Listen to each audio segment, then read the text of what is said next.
Welcome to ఈశ్వరం రుచులు।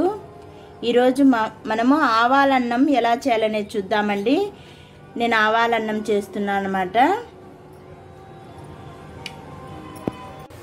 చూడండి, మనం రైస్ అనేది పొడి పొడిగా వండుకొని పెట్టుకోవాలి। నేను ఒక కప్పుతో ఒక గిన్నెతో రైస్ తీసుకున్నాను, వండుకొని చల్లార్చుకొని పొడి పొడిగా పెట్టుకున్నాను।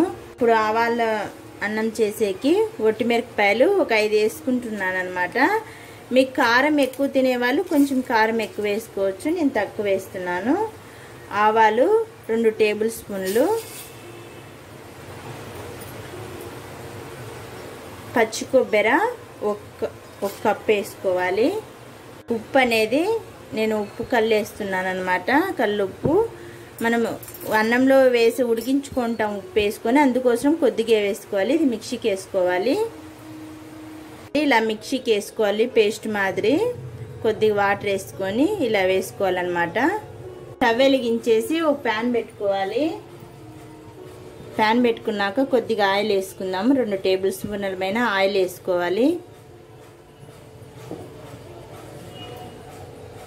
ఆయిల్ వేడైన తర్వాత కొన్ని ఉద్దిబ్యాళ్ళు 1 స్పూన్ పైన,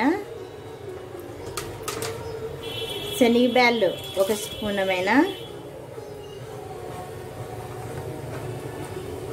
పచ్చిమిరపకాయ ఒకటి వేస్తున్నాను, శనక్కాయ విత్తనాలు కొద్దిగా, కరివేపాకు కొద్దిగా,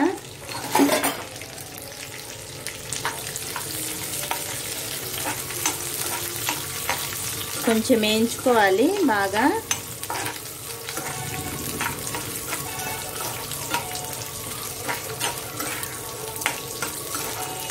వేగిన తర్వాత కొద్దిగా పసుపు,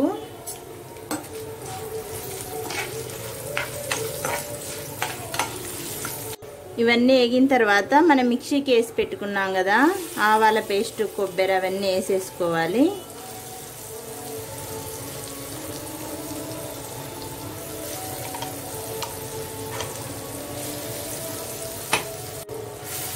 అంతా కలుపుకోవాలి, మనకు పచ్చి వాసన పోయేంత వరకు మనము కొద్దిగా వేయించుకోవాలన్నమాట।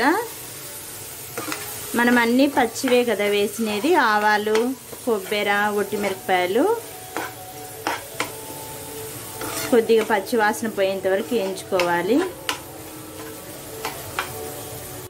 వేగిందండి, మనకు పచ్చి వాసన మనకు స్మెల్ అనేది తెలుస్తుంది। అప్పుడు స్టవ్ ఆఫ్ చేసుకొని కొద్దిగా ఇంగు వేసుకుందాము। ఇంగు వేసుకుండడం వల్ల చాలా బాగుంటుంది ఆవాల రైస్ అనేది। స్టవ్ ఆఫ్ చేసుకుందాము। మనం చేసి పెట్టుకున్నాం కదా రైస్ని వేసేసి కలుపుకోవాలి। ఈ రైస్ అనేది చాలా బాగుంటుంది।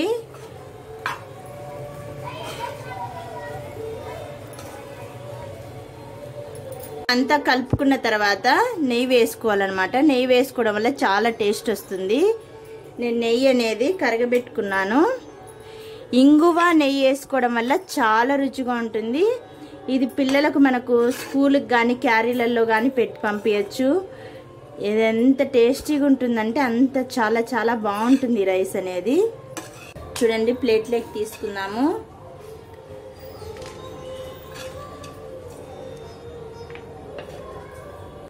ఆవాలన్నం రెడీ।